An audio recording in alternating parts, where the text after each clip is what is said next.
Dear student, welcome in my YouTube channel RCP classes.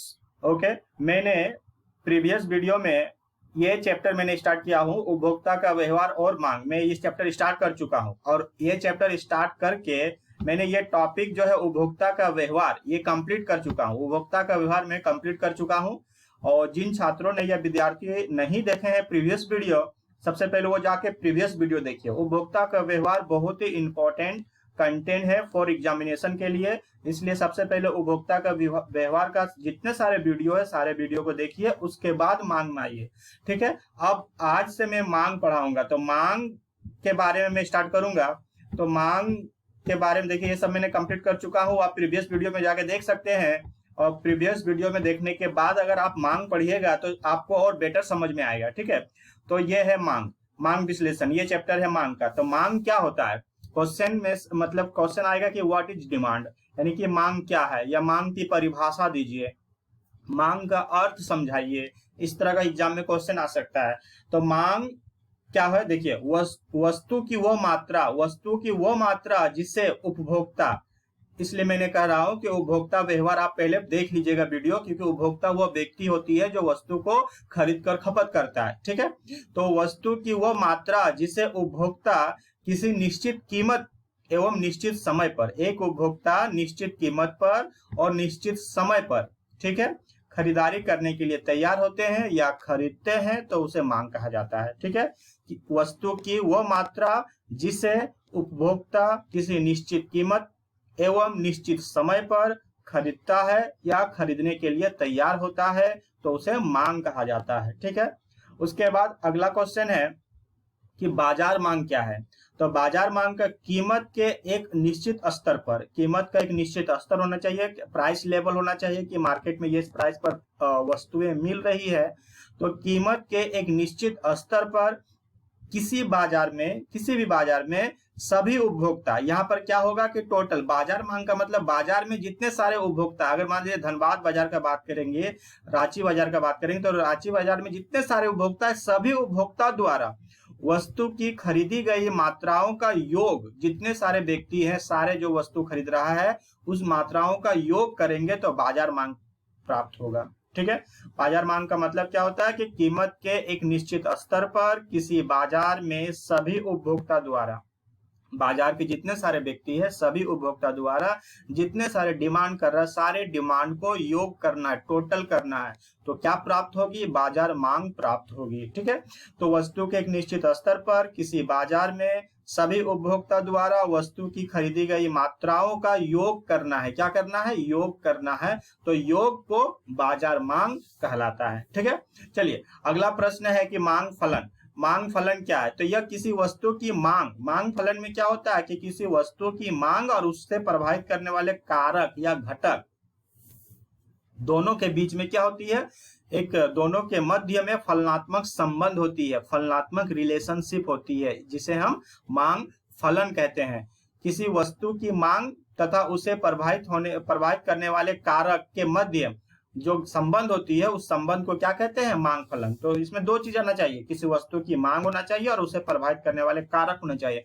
तो कारक क्या हो सकते हैं, एक्स वस्तु का प्राइस हो सकता है, रिलेटिव वस्तु का प्राइस हो सकता है, वाई से इनकम हो सकता है, टी से टेक्नोलॉजी हो सकता है। ठीक है, तो ये इस तरह का मतलब कि फैक्टर्स है, ये सब प्रभावित करने वाले कारक है। प्राइस के कारण मांग आगे पीछे होता है, उसके संबंधित वस्तु के प्राइस के कारण मांग आगे पीछे होता है, इनकम आय के अनुसार मांग आगे पीछे होता है, टेक्नोलॉजी के अनुसार मांग आगे पीछे होता है। तो जो कारक होती है वो कारक और वस्तु की मांग दोनों के बीच में जो रिलेशनशिप होती है वो रिलेशनशिप यानी कि फलनात्मक संबंध जो होती है उस संबंध को मांग फलन कहते हैं। ठीक है, अब अगला प्रश्न है मांग के नियम। मांग के नियम क्या है, तो मांग के नियम यह बताता है कि अन्य बातें समान रहने पर, यहाँ पर ये वर्ड पे जोर दीजिएगा कि अन्य बातें समान रहने पर ही मांग का नियम लागू होगा। अन्य बातें समान रहने पर टेक्नोलॉजी में कोई परिवर्तन नहीं होना चाहिए, शादी विवाह का टाइम नहीं होना चाहिए, पर्व त्योहार का समय नहीं होना चाहिए। ठीक है, जो नॉर्मल होता है वो नॉर्मल टाइम होना चाहिए, नॉर्मल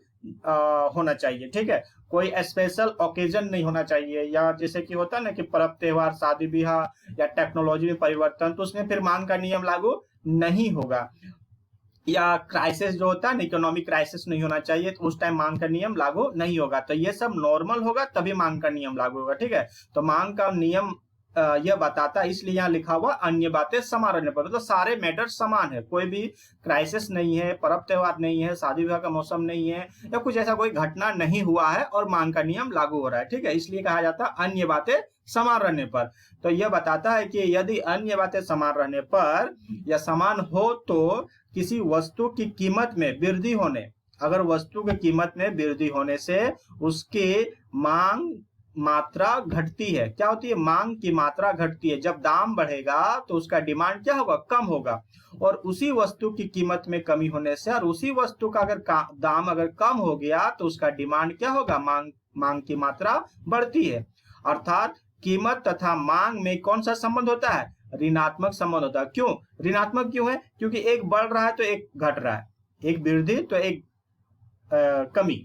फिर देखिए कीमत कमी तो मांग वृद्धि, तो दोनों सीधा संबंध नहीं कि दोनों बढ़ रहा है दोनों घट रहा है, तो ये हो गया पॉजिटिव रिलेशनशिप। तो पॉजिटिव तो है नहीं, क्या है? एक बढ़ रहा है एक घट रहा है, तो ये कौन सा रिलेशनशिप है? नेगेटिव रिलेशनशिप है। तो इसी को कहा जाता है ऋणात्मक संबंध होता है। यह मांग एवं कीमत के गुणात्मक या संकेतात्मक संबंध को व्यक्त करता है, ठीक है। तो मांग क्या है कि जब किसी अन्य बातें समान रहने पर किसी वस्तु के मूल्य में वृद्धि होती है तो वस्तु की मांगी गई मात्रा में कमी होती है। जब वस्तु के मूल्य में कमी होती है तो वस्तु की मांगी गई मात्रा में वृद्धि होती है। अतः हम कह सकते हैं कीमत और मांग में ऋणात्मक संबंध पाए जाते हैं, ठीक है। चलिए अगला प्रश्न है कि मांग अनुसूची क्या है? मांग अनुसूची का मतलब होता है मांग तालिका क्या है? ये डिमांड शेड्यूल, इसको इंग्लिश में कहा जाता है कि डिमांड शेड्यूल क्या है? तो मांग अनुसूची वह तालिका है जो विभिन्न कीमत स्तर पर अलग अलग दाम पर एक वस्तु की मांग मात्राओं को दर्शाता है। कि जैसे कि मान लीजिए कि इतना रुपया पर इतना डिमांड हुआ, इतना रुपया पर इतना डिमांड हुआ, इतना रुपया पर इतना डिमांड हुआ, तो जो एक सूची तैयार हो जाता है उसी को कहा जाता है मांग अनुसूची। तो मांग अनुसूची वह तालिका है जो विभिन्न कीमत स्तरों पर एक वस्तु की मांग मात्राओं को दर्शाता है। समझ में आ रहा है? जैसे कि मान लीजिए कि 4 रुपया दाम है तो डिमांड हो गया 8, ठीक है। दाम अगर बढ़ गया 4 से 6 हो गया तो डिमांड हो गया मान लीजिए 6। फिर दाम हो गया 8 रुपया तो डिमांड हो गया 4 रुपया। एक्चुअली होता क्या है, अगर प्राइस बढ़ने जाएगा तो डिमांड क्या होगा? कम होगा। तो एक तरह से क्या हो गया? एक अनुसूची प्राप्त हो गया। देखिए एक अनुसूची हो गया, ये हो गया प्राइस, ये हो गया डिमांड, तो इसे कहा जाता है मांग अनुसूची, ठीक है। इसे कहा जाता है मांग अनुसूची। कितना रुपया पर इतना डिमांड, इतना रुपया पर इतना डिमांड, ठीक है। तो इसलिए लिखा हुआ है विभिन्न कीमत, इसलिए लिखा हुआ है क्या? विभिन्न कीमत। विभिन्न कीमत क्यों लिखा हुआ है? समझ में आ रहा है? इसलिए लिखा हुआ है विभिन्न कीमत पर एक वस्तु की मांग मात्राओं की क्या करता है? दर्शाता है। समझ में आ गया?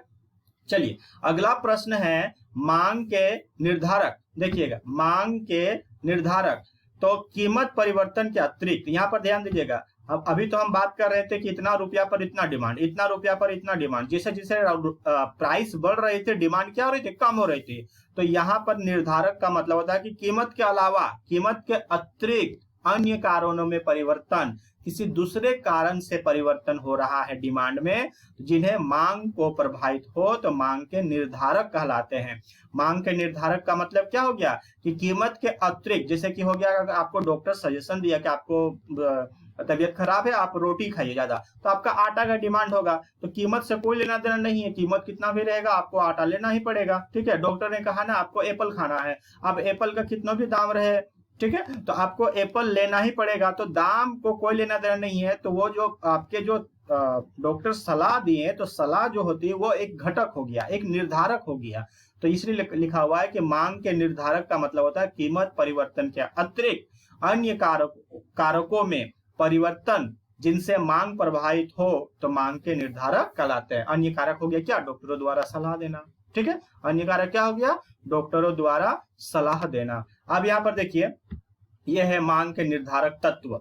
देखिए यह है आपका मांग के निर्धारक तत्व। अन्य कारक या निर्धारक, तो उपभोक्ता की आय, उपभोक्ता की आय, संबंधित वस्तुओं की कीमत, उपभोक्ता की रुचि एवं प्राथमिकता, और भविष्य में कीमत बढ़ने की संभावना। क्या है? भविष्य में कीमत बढ़ने की संभावना। अब यहाँ पर आ गया कि उपभोक्ता की आय। अब उपभोक्ता यहाँ पर डैश देकर आप लोग लिखिएगा उपभोक्ता की आय, फिर डैश देकर लिखिएगा यदि किसी व्यक्ति का या किसी उपभोक्ता की आय बढ़ जाती है तो उसके द्वारा वस्तु की मांग की मात्रा बढ़ जाती है। अगर किसी उपभोक्ता की आय कम हो जाती है तो उसके द्वारा वस्तु की मांग की मात्रा क्या होती है, कम हो जाती है। उपभोक्ता की आय पर डिपेंड करता है। आय, उपभोक्ता की आय, इनकम बढ़ेगा, किसी व्यक्ति का अगर इनकम बढ़ा तो उसका डिमांड बढ़ेगा, किसी व्यक्ति का अगर इनकम घट गया तो उसका डिमांड घट जाएगा। तो यहाँ पर वस्तु के प्राइस से लेना देना नहीं है। डिमांड जो बढ़ रही है और डिमांड जो कम हो रही है वो किस पे डिपेंड कर रहा है, उपभोक्ता, एक व्यक्ति के आय पर डिपेंड कर रहा है, उपभोक्ता की आय पर डिपेंड कर रहा है। ठीक है, तो ये हो गया आपका उपभोक्ता की आय। दूसरा है संबंधित वस्तुओं की कीमत। संबंधित वस्तुओं की कीमत का मतलब होता है कि एक वस्तु का अगर दाम बढ़ने से दूसरे वस्तु का डिमांड कम हो जाती है। जैसे कि मान लीजिए कि अगर चाय का दाम बढ़ गया तो चाय का दाम अगर बढ़ गया तो चीनी का क्या होगा, डिमांड कम हो जाएगा। अगर चीनी का दाम बढ़ गया तो चाय का क्या होगा, डिमांड कम हो जाएगा। तो ये हो गया संबंधित वस्तु, एक दूसरे से संबंधित होता है। ठीक है, जैसे कि मान लीजिए कि आपका हो गया जैसे कि चाय और कॉफी के एक वस्तु का अगर दाम बढ़ जाता है तो दूसरे वस्तु का डिमांड बढ़ जाता है। यहाँ पर प्राइस से लेना, उस वस्तु से लेना, अगर मतलब उस वस्तु का अगर प्राइस बढ़ा तो उसी वस्तु का डिमांड कम होना चाहिए था। ठीक है, तो उससे कोई लेना देना नहीं, दूसरे वस्तु पर डिपेंड कर जाता है। संबंधित वस्तु इसे कहते हैं। ठीक है, चाय कॉफी हो गया, चाय चीनी हो गया, जो एक साथ रिलेटिव होती है उसे संबंधित वस्तु कहते हैं। तो संबंधित वस्तु में क्या होता है कि अगर एक वस्तु की मांग बढ़ने से दूसरे वस्तु के प्राइस पर इफेक्ट पड़ता है। अगर एक वस्तु का प्राइस बढ़ गया तो दूसरे वस्तु के डिमांड पर प्रभाव पड़ता है। ठीक है, जिसका प्राइस बढ़ा उसका डिमांड पर प्रभाव नहीं पड़ता है, उसके अन्य वस्तु पर प्रभाव पड़ता है, इसलिए कहा गया है संबंधित वस्तुओं की कीमत। उसके बाद है उपभोक्ता की रुचि एवं प्राथमिकता। उपभोक्ता की रुचि एवं प्राथमिकता का मतलब होता है अगर किसी उपभोक्ता की रुचि में परिवर्तन हो गया है। ठीक है, प्राथमिकता में परिवर्तन, जैसे डॉक्टर द्वारा सलाह दिया तो प्राथमिकता में परिवर्तन ही होगा। तो उपभोक्ता की रुचि में परिवर्तन हो गया है, उपभोक्ता की प्राथमिकता में परिवर्तन हो गया है। तो जिस वस्तु का रुचि ज्यादा हो गया उस वस्तु का डिमांड बढ़ जाएगा, और जिस वस्तु का रुचि कम हो गया तो उस वस्तु का क्या होगा, डिमांड कम हो जाएगा। तो डिपेंड क्या करता है, उपभोक्ता की रुचि पर। उपभोक्ता किस वस्तु पे ज्यादा रुचि है, जिस वस्तु पर ज्यादा रुचि है उस वस्तु का डिमांड बढ़ेगा। प्राइस से कोई लेना देना नहीं है। जिस वस्तु का अगर रुचि कम हो गया जिस वस्तु के प्रति, उसका डिमांड क्या होगा, कम हो जाएगा। तो ये हो गया आपका उपभोक्ता की रुचि एवं प्राथमिकता। अगला है भविष्य में कीमत परिवर्तन की संभावना। भविष्य में कीमत परिवर्तन की संभावना का मतलब होता है कि अगर नमक का पैकेट 10 रुपया है और पता चला कल से 50 रुपया मिलेगा, तो आज अगर 10 रुपया है तो आप क्या करोगे, रातों रात डिमांड बढ़ा दोगे। ठीक है, बढ़ा दोगे ना, क्योंकि कल से दाम बढ़ेगा ना, तो आज रात से ही 10 रुपया मिलेगा, सारा डिमांड बढ़ा दोगे, बोरा बोरा घर घुसा लोगे। तो क्या हो गया, भविष्य में कीमत परिवर्तन होने की संभावना होने से वर्तमान में डिमांड बढ़ जाती है। ठीक है, अगर भविष्य में कीमत बढ़ेगी तो वर्तमान में डिमांड बढ़ जाएगा। वर्तमान में प्राइस जो है उसे वही रहेगा लेकिन डिमांड बढ़ जाएगा। प्राइस से कोई लेना देना नहीं है, वो तो भविष्य में बढ़ेगा ना। अगर भविष्य में प्राइस घटने की संभावना हो तो वर्तमान में डिमांड क्या होगा, कम हो जाएगा। वर्तमान में वही प्राइस पर डिमांड कम हो जाएगा।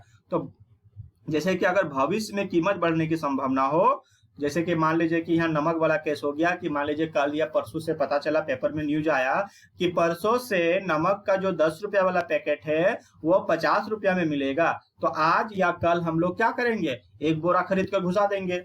ठीक है, क्योंकि वो 50 रुपया में कौन खरीदने जाएगा। या तो पता चला क्या परसों से नमक का जो 10 रुपया पैकेट है वो 2 रुपया में मिलेगा, ऐसे पता चला, न्यूज में आया। तो आप क्या करोगे कि जो मंथली भर खरीदते थे हम लोग नमक का पैकेट, वो एक ही पैकेट खरीदेंगे। हम लोग को तो पता है कि 2 दिन के बाद तो मांग उसका प्राइस कम हो जाएगा, तब ले लेंगे ज्यादा। ठीक है, तो अभी कम खरीदते हैं।